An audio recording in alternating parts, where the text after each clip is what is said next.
Estamos estudando o precioso livro de 2 Crônicas e chegamos ao rei Josafá e já temos aprendido tantas e preciosas lições baseadas na vida deste homem. Como pecador que era, ele errou, e a Bíblia, em sua honestidade, não esconde os pecados e os erros, mesmo daqueles a quem Deus usou de maneira especial. E a Bíblia não escondeu os erros e os pecados do rei Josafá, mas também destacou suas virtudes. E nós temos aprendido com o rei Josafá a respeito das qualidades de um líder espiritual. Você pode realmente saber quem é um líder e um líder espiritual quando este líder está à frente dos seus liderados numa situação de crise drástica, de perigo grave, de uma adversidade, de uma tribulação terrível.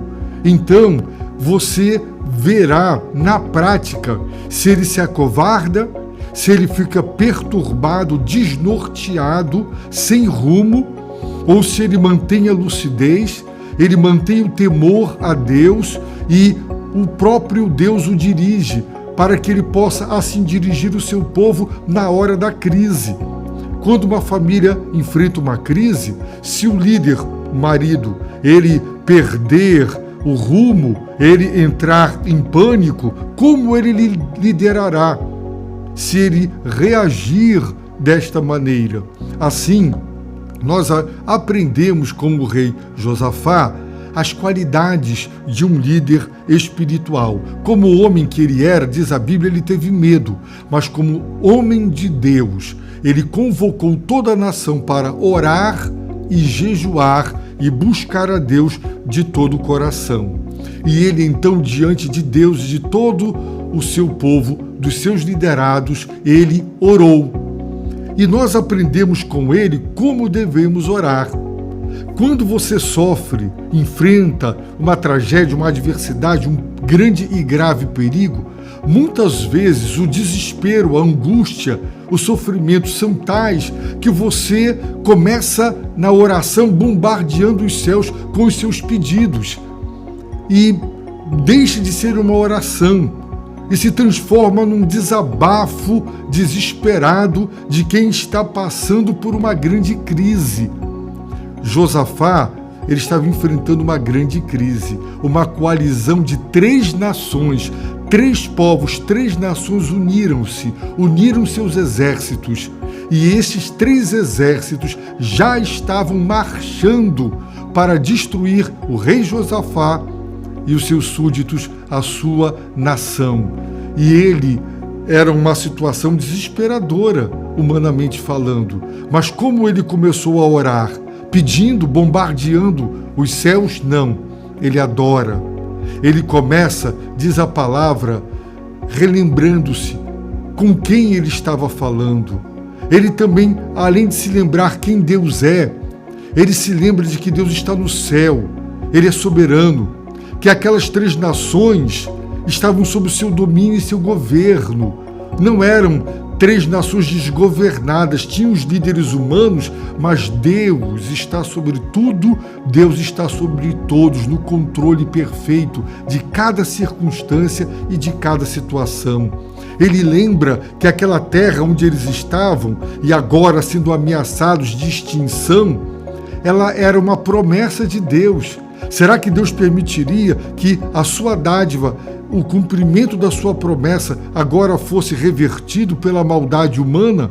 Ele também lembra, Josafá, que por ocasião da consagração do templo, feita por Salomão, que Deus havia prometido, sob a condição de submissão e obediência, proteger. E então Josafá diz: Senhor, estas 3 nações, elas foram alvos da tua compaixão e da tua misericórdia.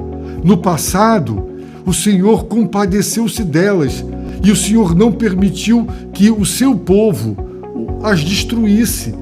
E agora, veja, Senhor, como estas 3 nações retribuem a misericórdia que o Senhor teve delas. depois de lembrar tudo isso, aí sim vem o pedido. E qual foi o pedido? Ó nosso Deus, tu não os julgarás, no sentido de julgar, condenar e executar a condenação? Tu não os julgarás? Diante de tudo isso, o Senhor não se manifestará? O Senhor não intervirá? O Senhor ficará apático, impassível diante disso? É uma pergunta, é um pedido, perguntando: Deus, não tomarás providências diante dessa crise?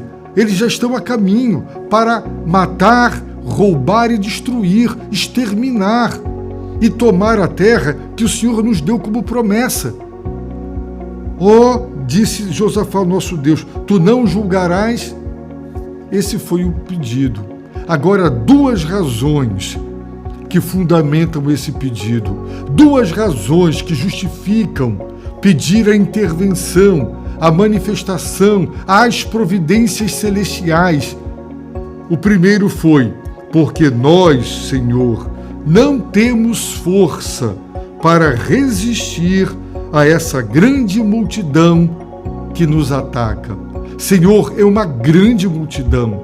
São 3 nações coligadas, coalizão de 3 exércitos. É uma grande multidão de soldados. Nós, Senhor, não temos força para resistir. É impossível. Nós temos um exército pequeno. Como resistir? Não temos força para essa resistência. Essa é a primeira razão do pedido. Não julgarás? Tu não farás nada, Senhor. Tu não os condenarás, tu não intervirás.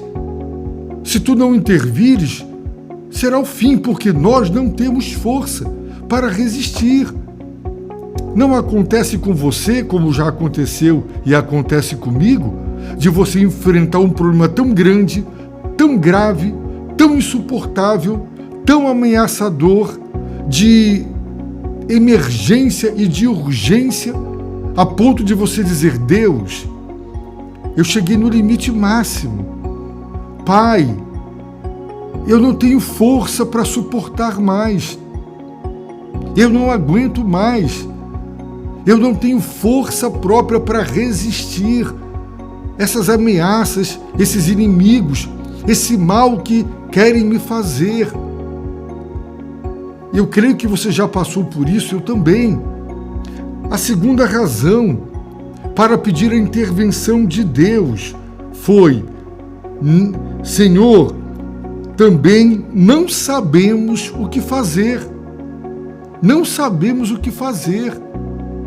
O que fazer? Não há o que fazer. Ficar e esperar? Ir para o campo de batalha? O que fazer? Estamos aqui desnorteados, sem rumo, sem direção. Portanto, Josafá está dizendo: Deus, não julgarás, porque impotência, não temos força, desnorteados, desorientados, não sabemos o que fazer. Você já esteve numa situação assim? Se você tomar a decisão A, tem graves consequências. A B, muito mais ainda. Se você tentar escolher o menor dos males, mesmo o menor deles ainda é um mal muito grande. Aí você fica: o que eu vou fazer? Estou sem rumo, desorientado. Foram as duas razões: impotência e desorientação. Por isso, Josafá pediu: ó Senhor, tu não julgarás.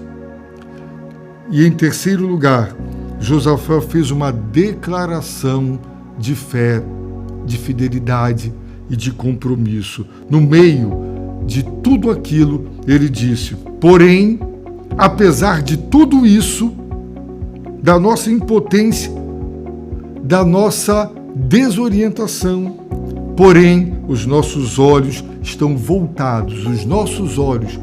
voltados para Ti. Eles estão colocados em Ti, na Tua direção, Senhor. Nós estamos olhando para o Senhor, e somente para o Senhor, porque a única fonte de solução é o Senhor. Não tem homens, não tem outros povos, não tem outras alianças, não tem ninguém, não há nada que possa nos salvar e nos socorrer. Nada, absolutamente nada. Os nossos olhos estão fixos, voltados, postados em Ti, porque Tu és a nossa esperança. Josafá, ele orou diante da crise, mostrou ser um líder espiritual, ensinou-nos a orar, mesmo quando sob intenso sofrimento e grave e grande ameaça. Não devemos começar a oração com a petição, mas adorando, relembrando as promessas, relembrando quem Deus é, porque quando você relembra as promessas que Deus fez e quem Deus é, o problema, que é um gigante, vira uma formiguinha. Porque aí você se dá conta de que aquele a quem você está se dirigindo é o Deus Todo-Poderoso, cuja onipotência é imbatível e é irresistível. Por isso Josafá confessou: na tua mão há força, na tua mão há poder. E ele disse: não há quem te possa resistir. És irresistível. Tu és o Senhor. Nossa esperança está colocada em Ti. É assim, e somente assim, que se consegue vencer. Se você se encontra hoje desnorteado, desorientado, se você está diante de um grave e grande problema que te ameaça, então você pode pedir a Deus misericórdia. Agora saiba que o grande e grave problema da sua vida é o seu próprio pecado, é o meu próprio pecado. A Bíblia diz que o salário do pecado é a morte. A morte é uma consequência penal. Nós, por causa das nossas transgressões e pecados, nós estamos condenados. Os nossos pecados desagradam a Deus e atraem o seu justo juízo. Essa é a nossa grande ameaça. A morte é uma questão de tempo. E se morrermos no pecado, em desobediência, condenados porque não buscamos o perdão e a graça de Deus, seremos realmente, amargaremos a derrota, seremos derrotados, o dano da segunda morte. E a Bíblia chama esse dano de inferno. Mas você não tem forças para resistir e nem sabe o que fazer. Olhe para a cruz. Olhe para Jesus Cristo crucificado. Ele é a salvação. Ele é o Salvador. Ele é a saída. Ele é a única saída, a única solução. Arrependa-se dos seus pecados, porque só assim você receberá o perdão e a vida eterna, a esperança da salvação e da vida eterna. Aí você não ficará mais desorientado e nem se sentirá mais impotente, porque pela fé no poder de Deus, você vencerá. A vitória que vence o mundo é a nossa fé. E com Cristo nós somos mais do que vencedores por meio daquele que nos amou. Eu oro para que Deus te abençoe rica e abundantemente.